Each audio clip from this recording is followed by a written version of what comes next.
Hello and welcome to Lavneesh sir की class. आज की शिक्षा निदेशालय राष्ट्रीय राजधानी क्षेत्र दिल्ली की वर्कशीट नंबर 22 जो कि कक्षा 7वीं के विद्यार्थियों के लिए है, यह ली गई है हिंदी विषय से और आज इसमें हम एक नया पाठ शुरू करने जा रहे हैं जिसका नाम है रक्त और हमारा शरीर। तो चलिए बिना समय गवाए शुरुआत करते हैं मेरे साथ और समझने की कोशिश करते हैं। तो जैसा कि आप जानते हैं कि रक्त जो है यानी कि खून वो हमारे शरीर का एक इम्पॉर्टेंट पार्ट है। आज उसी के बारे में ही कुछ जानेंगे इस वर्कशीट के बारे में। तो देखते हैं कि आखिर क्या है आज की इस वर्कशीट में।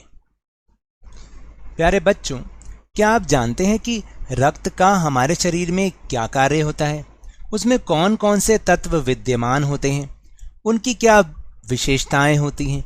तो चलिए हम अपनी पाठ्य पुस्तक वसंत के भाग 3 के एक पाठ रक्त और हमारा शरीर को पढ़कर अपने इन प्रश्नों के उत्तर ढूंढने का प्रयास करते हैं। इसी क्रम में आज हम पाठ के इस अंश को पढ़कर और समझकर रक्त और अपने शरीर के बारे में अपनी समझ को थोड़ा सा और बढ़ाते हैं। दिव्या अनिल की छोटी बहन है। यूं तो वे शुरू से ही कमजोर है, लेकिन इधर कुछ दिनों से उसे हर समय थकान महसूस होती रहती है। मन किसी काम में नहीं लगता, भूख भी पहले से कम हो गई है।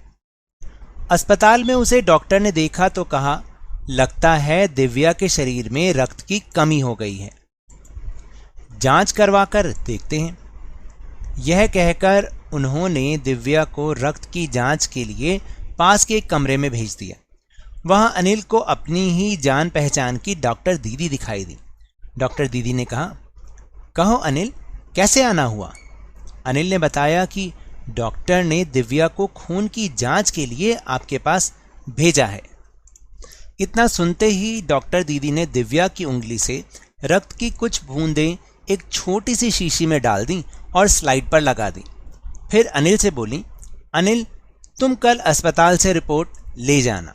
तो आज के भाग में हमने सिर्फ इतना समझा कि जो अनिल की बहन थी दिव्या, वो उसको कुछ लक्षण ऐसे हो रहे थे जैसे कमजोरी हो रही थी, भूख नहीं लग रही थी, मन किसी काम में नहीं लग रहा था।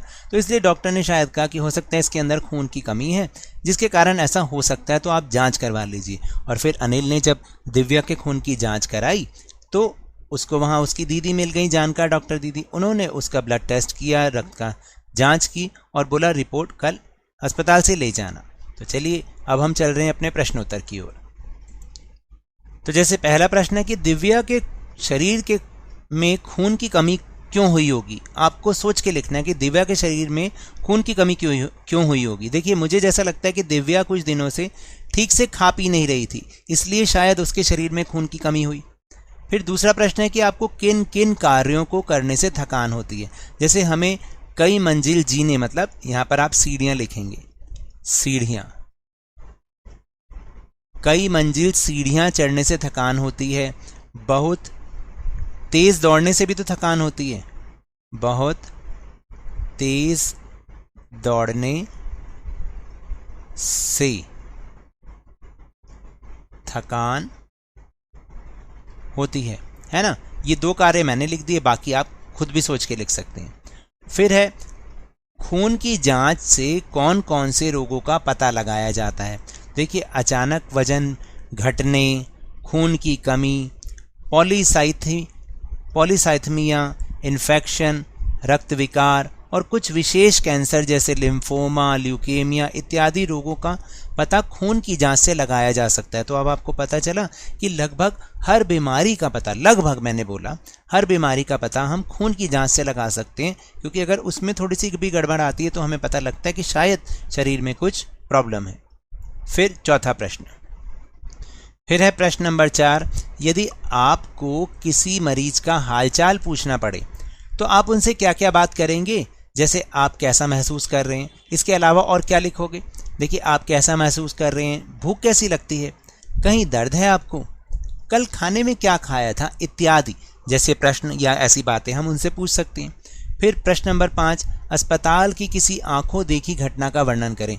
अगर आप हाल फिलहाल में कभी अस्पताल में गए हैं तो वहाँ अगर आपको कोई घटना याद हो तो आप वो लिख सकते हैं। जैसे मैं पिछले हफ्ते पेट दर्द होने पर अस्पताल गया था, वहाँ पर एक 10 साल की लड़की आई थी जो बिल्कुल पीली पड़ी हुई थी। पड़ी ऐसे लिखना है यहाँ पर, ठीक है।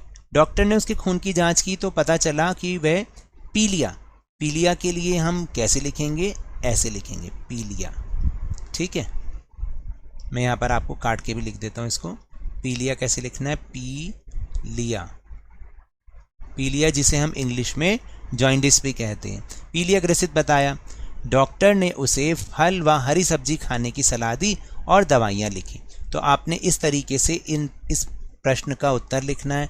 आप अपने आप से भी लिख सकते हैं। तो टेलीग्राम ऐप पर भी हमने अपना चैनल जो लवनीश सर की क्लास बनाया है, उसका लिंक आपको इस वीडियो के डिस्क्रिप्शन बॉक्स में मिल जाएगा। वहाँ से अगर आप हमारे चैनल के साथ जुड़ेंगे ना तो सारी वीडियोस के लिंक आपको एक साथ मिल जाएंगे। तो ये तो थी आज की वर्कशीट। अगर मेरे इस तरह समझाने से अब आपको समझ में आने लगा है तो इस चैनल और वीडियो को लाइक कीजिए, शेयर कीजिए और अगर आप नए हैं तो सब्सक्राइब भी कर लीजिए ताकि नई वीडियो आने पर आपको नोटिफिकेशंस मिल जाए। लेकिन याद रखिएगा, घर से बाहर निकलते समय मास्क अवश्य लगाएं और जब भी आपकी बारी आए कोरोना का टीकाकरण अवश्य कराएं, क्योंकि कोरोना को हराना है और ज़िंदगी को एक बार फिर से सुहाना बनाना है। इसी उम्मीद के साथ बहुत बहुत धन्यवाद।